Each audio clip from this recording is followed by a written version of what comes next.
195 orang saksi dipanggil, 195 orang di soal siasat.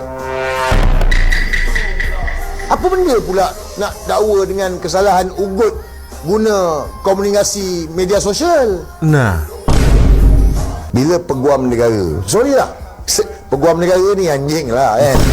Kita tak boleh percaya dekat dia lah. Sebab apa? Dah banyak kes lah. Ianya tidak boleh dibuka kepada orang ramai. Dan mereka yang tertutup. boleh datang ialah kanak-kanak itu. Hukumannya hanya setahun, denda atau kedua-duanya. Ramai yang marah. Saya pun marah, tuan-tuan dan perempuan. Kenapa hukuman ringan? Jadi yang saya tangkap informasinya, geng ya, berarti nantinya tidak akan dihukum 5 pelaku remaja itu, tapi untuk mendapatkan perawatan, berarti pemulihan. Apa itu? Dihadapkan ke Mahkamah Jabana yang mengutamakan pemulihan. Pemulihan dari apa? Hei, pemulihan. Mereka sakit ya? Emang sakit harus dipulihkan dahulu? Sakit jiwa kah? Sakit apa? Astagfirullah. Bukannya apa-apa, geng. Karena case ini tuh sudah viral tidak hanya di Malaysia, geng, di seluruh dunia, geng. Ya kan, kenapa dirahasiakan? Ini kan ya macam terasa tidak adil lah, geng ya. Siapa yang tahu apa yang terjadi? Siapa yang kejam? Siapa bersalah kini? Justice for Sarah Khairina, bukan sekadar nama di pusara. Yo sabre, assalamualaikum warahmatullahi wabarakatuh. Jumpa lagi, ada saya di sini, Wak Lonjong. Salam lonjong. Hiya.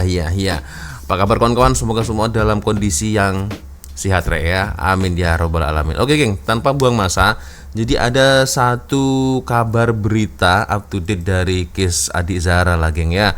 Ternyata berita yang saya ikuti dari channel Nur Muhammad ya, identiti 5 remaja didakwa tidak akan diumumkan. Aduh, ini pasti lagi-lagi berlindung dalam hak asasi manusia nih geng.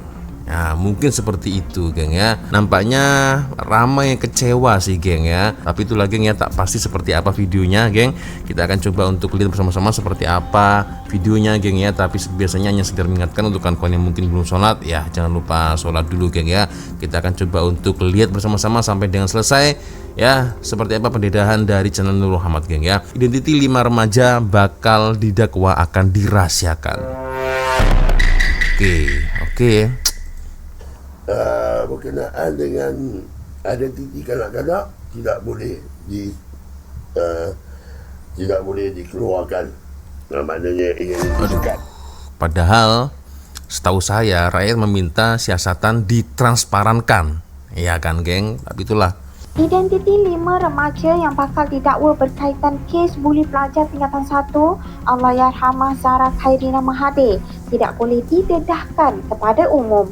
Peringatan itu diberikan Suruhanjaya Hak Asasi Manusia Suhakam yang menzahirkan kebimbangan berhubung perkara terbabit. Susulan 5 remaja terbabit akan dihadapkan ke Mahkamah Kanak-kanak Kota Kinabalu Sabah esok. Berarti sudah jumpa nih pelakunya Suhakam nih. dalam satu kenyataannya hari ini menggesa orang awam dan pihak media supaya bertindak penuh tanggungjawab serta mematuhi undang-undang, khususnya membabitkan hak perlindungan kanak-kanak. Jelasnya mereka berhak mendapat perlindungan bawah Akta Kanak-kanak 2001 kurungan Akta 611 termasuk sokongan berasaskan trauma, wakil guaman serta layanan yang adil. Jelasnya identiti mereka tidak boleh didedahkan secara langsung atau tidak langsung. Nama, gambar, sekolah atau sebarang butiran yang boleh membawa kepada pengecaman mereka tidak boleh didedahkan kepada umum. Menurut Suhakam, perbuatan menerbitkan identiti kanak-kanak boleh dikenakan tindakan mengikut Seksyen 15 Akta 611 yang memperuntukkan hukuman denda sehingga RM10,000 atau penjara hingga 5 tahun atau kedua-duanya sekali jika sabit kesalahan. Suhakam turut menekankan bahawa Mahkamah Kanak-Kanak adalah mahkamah tertutup mengikut Seksyen 12 Akta Sama dan hanya pihak berkepentingan dibenarkan hadir dalam prosiding. Selain itu, Suhakam menegaskan keutamaan kini adalah mengelakkan stigma berterusan terhadap kanak-kanak terbabit. Suruhan Cahaya itu sekaligus meminta semua pihak membiarkan proses keadilan berjalan dengan tertib dan berpaksikan hak kanak-kanak serta kedaulatan undang-undang. Hak Ketua kanak-kanak. Negara Tan Sri Muhammad Dusuki Mokhtar semalam dilaporkan berkata 5 remaja itu akan didakwa mengikut Seksyen 507C-1 Kanun Keseksaan atas pertuduhan mengugut dengan mengeluarkan perkataan bersifat mengancam. Pertuduhan terbabit adalah berhubung menyebabkan gangguan, tekanan, ketakutan atau kebimbangan kepada seseorang yang berkemungkinan berasa terganggu, tertekan, takut atau cemas. Kalau membuli Dik Sarah tidak ada rasa takut dan cemas. Kalau yang seperti ini dikhawatirkan takut dan cemas. Aduh, itulah rakyat minta transparan tapi ya kenapa harus dirahasiakan, geng? Itulah susahnya, geng. Oke, video penuh ya. Daripada Peguam Negara bahawa 5 remaja akan didakwa ugut Zara Khairina guna komunikasi.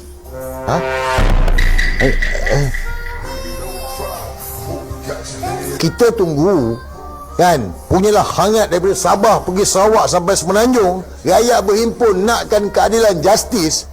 Dah kecoh macam gini, tiba-tiba Peguam Negara bagi tahu 5 remaja akan didakwa ugut Zara Khairina guna komunikasi. Apa ni? Apa benda ni, Fik? Penahanan reman tak ada. Ada tangkapan tak ada. Tahu-tahu je Peguam Negara kata 5 orang nak kena dakwa kerana ugut guna komunikasi. Guna Apa komunikasi. benda ni? Budak tu meninggal. Budak tu mati kecederaan.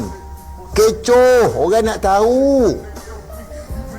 Ini 195 orang saksi dipanggil, 195 orang disoal siasat. Apa benda pula nak dakwa dengan kesalahan ugut guna komunikasi media sosial? Nah, Sebuka tengok. Okey, apa benda lah pertuduhan komunikasi ni kan. Jadi sebacalah. Pertuduhan akan dikenakan mengikut Seksyen 507C-1 Kanun Keseksaan Pindaan 2025, iaitu berkaitan ugutan melalui komunikasi. Orang tu dah meninggal lah. ya. Adik Zara tu dah meninggal. Dah ke bumi dah. Golek balik buat postmortem. Engkau nak dakwa 5 orang tu kerana buat ugutan komunikasi.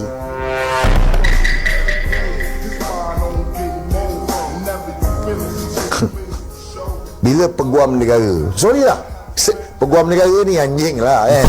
Kita tak boleh percaya dekat dia lah. Sebab apa? Dah banyak kes lah.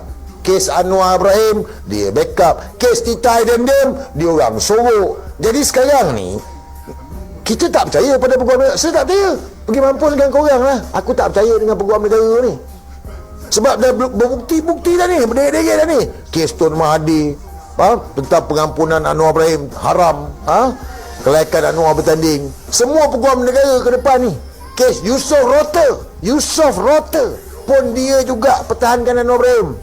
Hari ni Peguam Negara bagi tahu 5 orang akan didakwa kerana ugutan melalui komunikasi.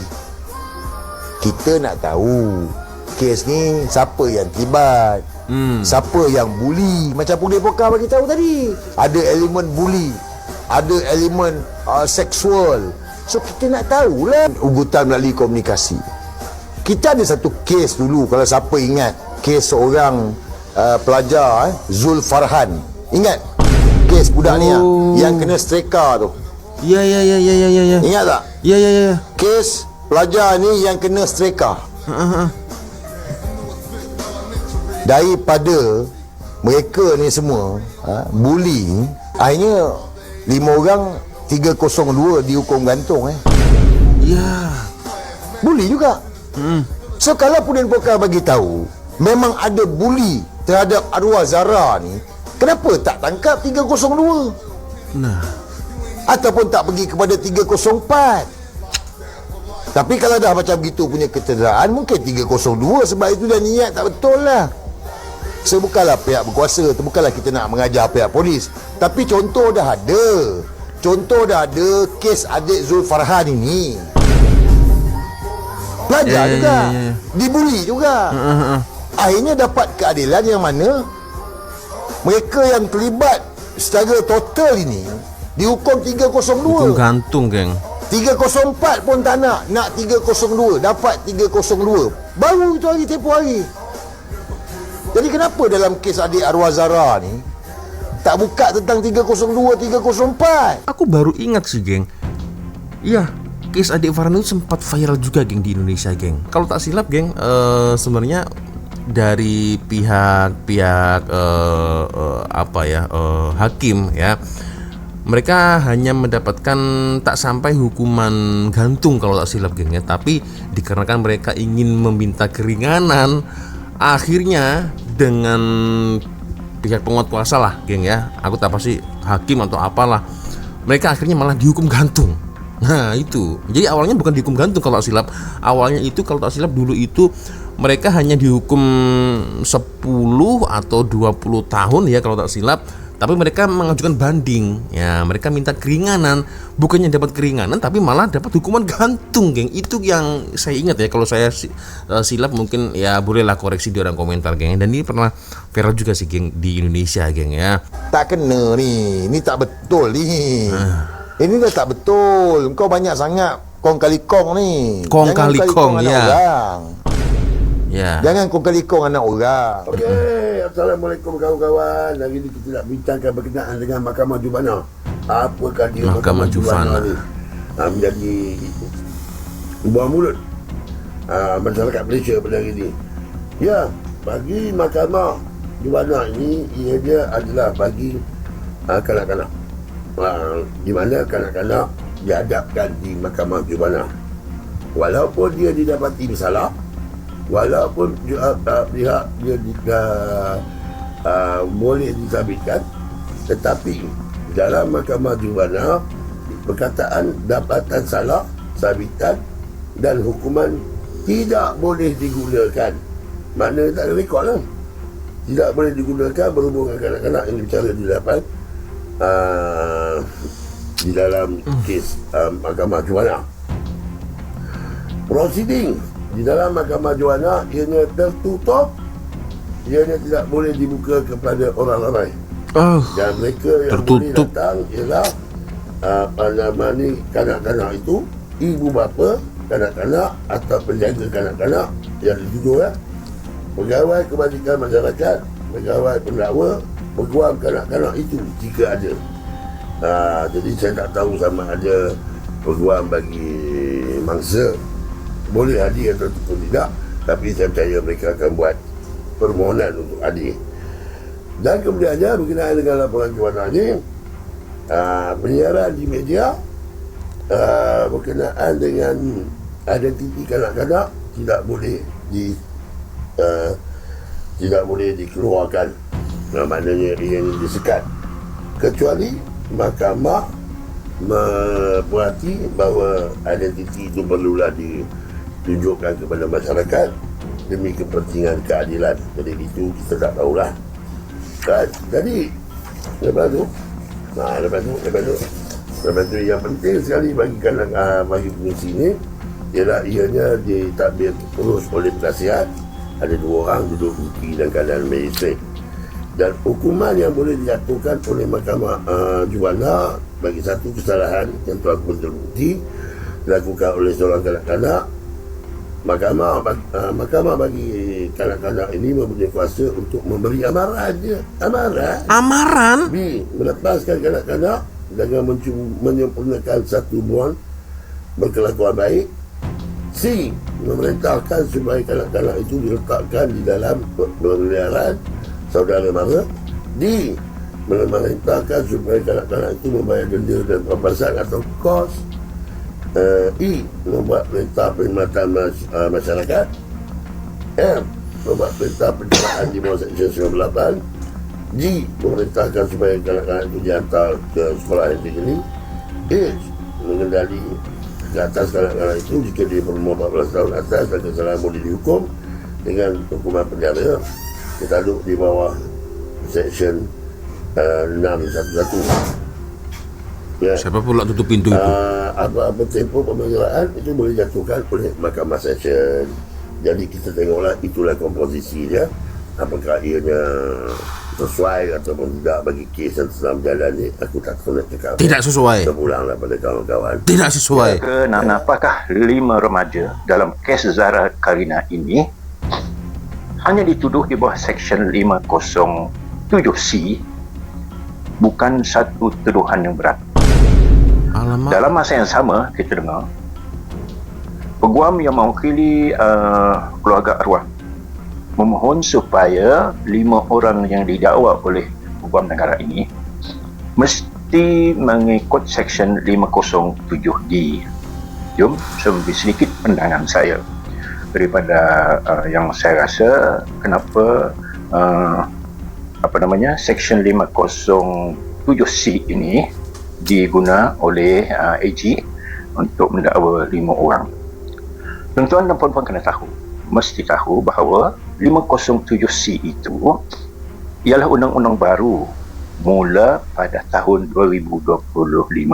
Undang-undang baru. Ia berfokus kepada puli dan gangguan walaupun tanpa ada kecederaan.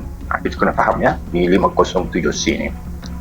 Maksudnya kalau ada ejekan, contoh mana-mana bentuk pesanan ringkas atau perbuatan yang menakutkan mangsa, cukup didakwa di bawah Seksyen 507C. Hukumannya hanya setahun, denda atau kedua-duanya.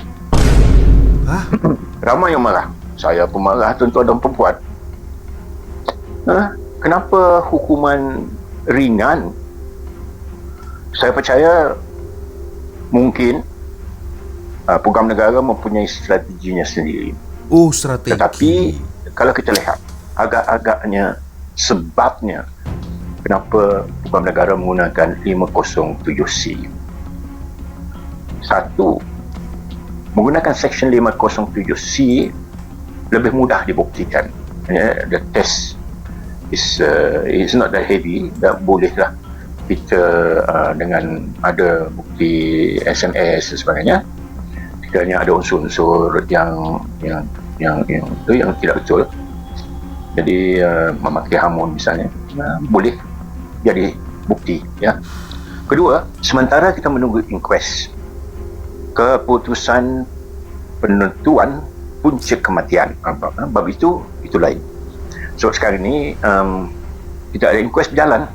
Sambil itu kita nak tahu sebenarnya sebab-sebab kematian itu. Dikatakan ada 195 orang Saksi. 180 ke 90 orang telah pun disoal siasat. Soal siasat.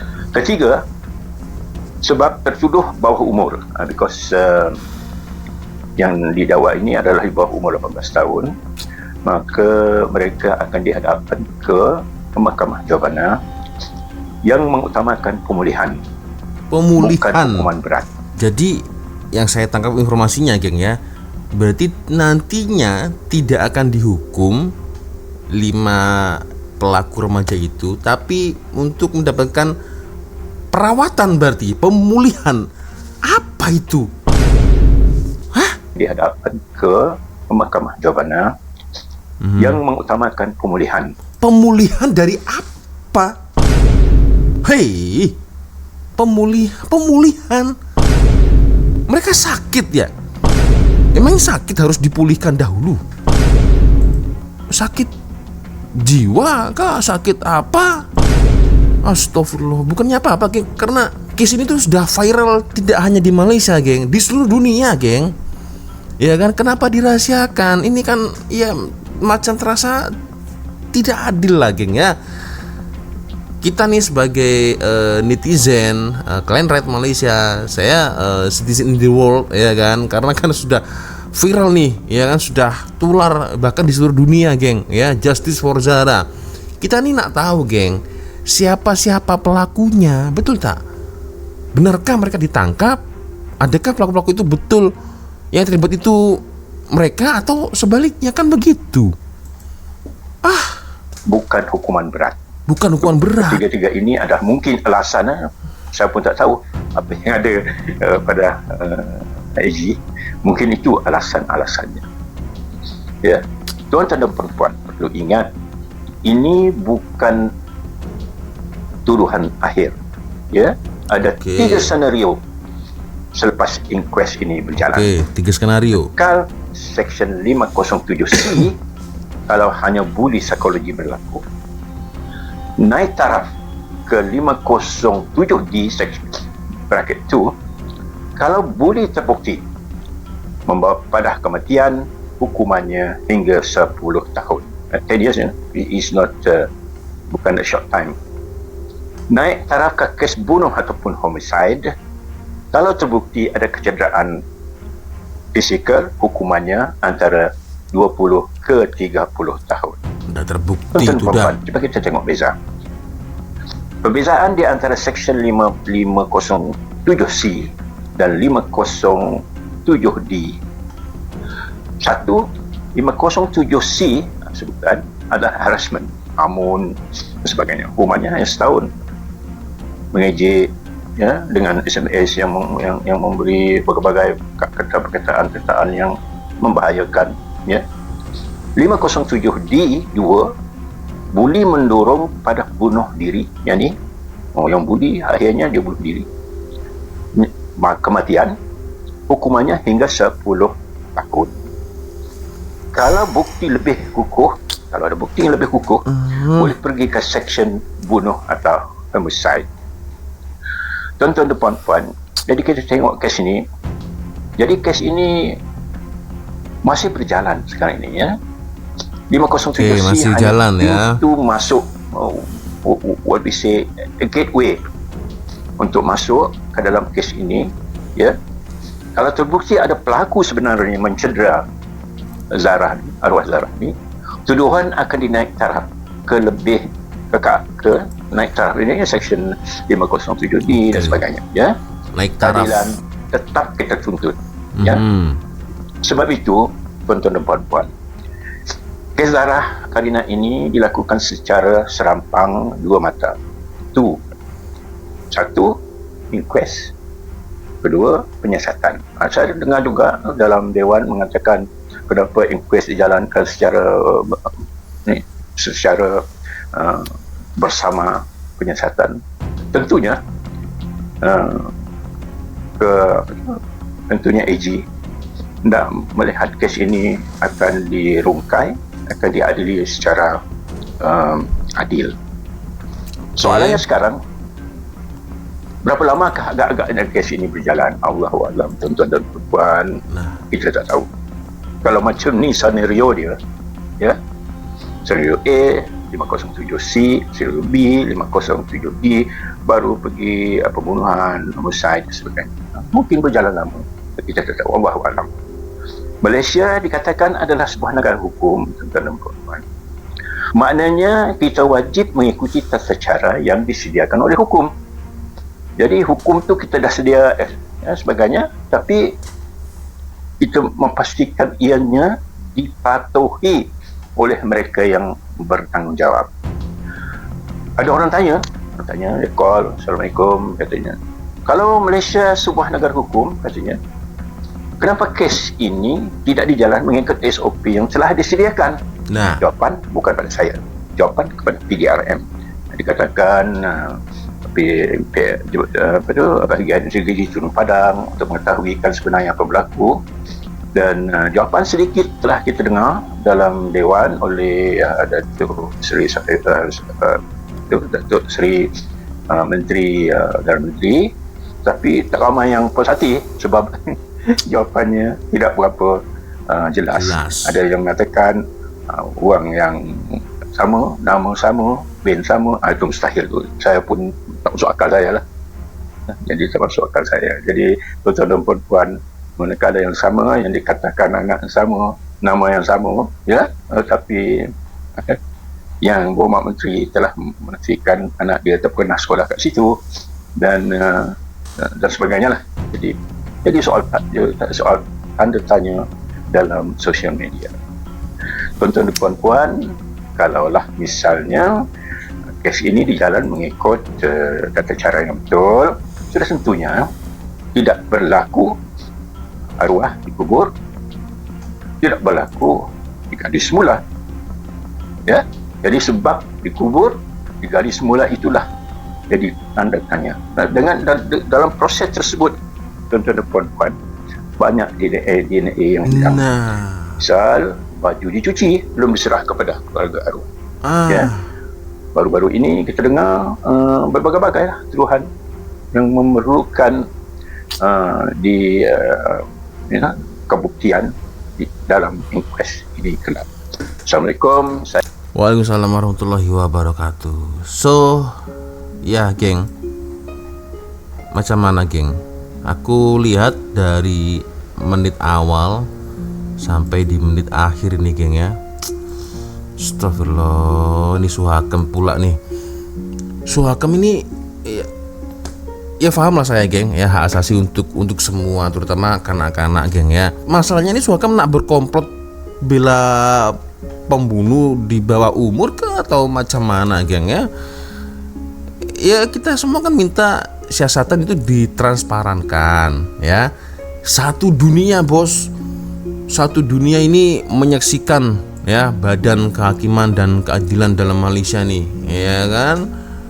Kalau memang hanya sebatas viral hanya di Malaysia atau mungkin lingkup kecilnya di dalam satu negeri aja nih geng ya, ya mungkin kita tak akan ambil tahu lah. Ini masalahnya udah viral di seluruh dunia geng, tak cukup hanya di Malaysia geng ya. Kenapa harus dirahasiakan? Itu yang menurut saya apa ya, agak kurang adil lah geng. Rakyat tuh mau tahu geng, siapa pelaku-pelaku ini. Benarkah mereka itu ditangkap? Benarkah mereka itu nantinya akan boleh didedahkan? Ya, didedahkan siapa-siapa nama, ya kan? Atau mungkin malah sebaliknya. Benarkah 5 orang itu ataukah hanya mencari kambing hitam? Kambing hitam atau macam mana, ya kan? Jadi nak lindung apa lagi geng? Satu dunia tuh udah tahu kisah arwah di Zahra ini. Jadi apa yang ya Allah, ini ini maaf geng, maaf sekali lagi, ini agak apa ya, pelik betul lah geng, peguam negara ini geng ya. Ya kan, karena sudah viral geng, sudah tular di seluruh dunia. Kemarin kan sudah sempat kita review, kita reaction kan geng ya, sampai di Egypt, Korea, China, Indonesia, Brunei ya, sampai-sampai peguam Brunei pun turun padang nih. Maksudnya dia inilah berusaha mendedahkan apa yang tengah berlaku di sosial media, dan masih banyak lagi geng ya, karena ya itulah geng. So ya menurut kalian macam mana geng? Boleh komen di ruang komentar geng ya. Nampaknya kebal betul geng VVIP ini geng. Hingga kepolisian Bukit Aman pun ya macam itu ya. Astagfirullahaladzim. So itulah geng.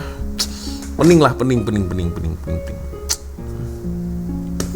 So kalau menurut kawan-kawan macam mana ya, menurut korang macam mana, boleh komen di ruang komentar geng ya. Oke, Suhakam. Oke ya, sepertinya cukup sudah untuk video kita kali ini. Sangat mengecewakan sih kalau menurut saya geng ya, karena seluruh dunia itu ingin tahu seperti apa kelanjutan dari case ini geng ya. Ya geng, sepertinya cukup sudah untuk video kita kali ini geng. Thank you sudah nonton videonya dari awal sampai akhir, dan saya minta maaf apabila mungkin kalau ada kesalahan kata-kata baik dari awal video sampai akhir video. Biasanya kalau ada video menarik yang mungkin boleh kita ulas sama-sama geng, ya silakan kirim videonya di Instagram, dan akhirnya saya Wak Loncong pamit dulu. Wassalamualaikum warahmatullahi wabarakatuh. Justice for Zahra Khairina. I love Malaysia, I love Indonesia. Bye bye geng.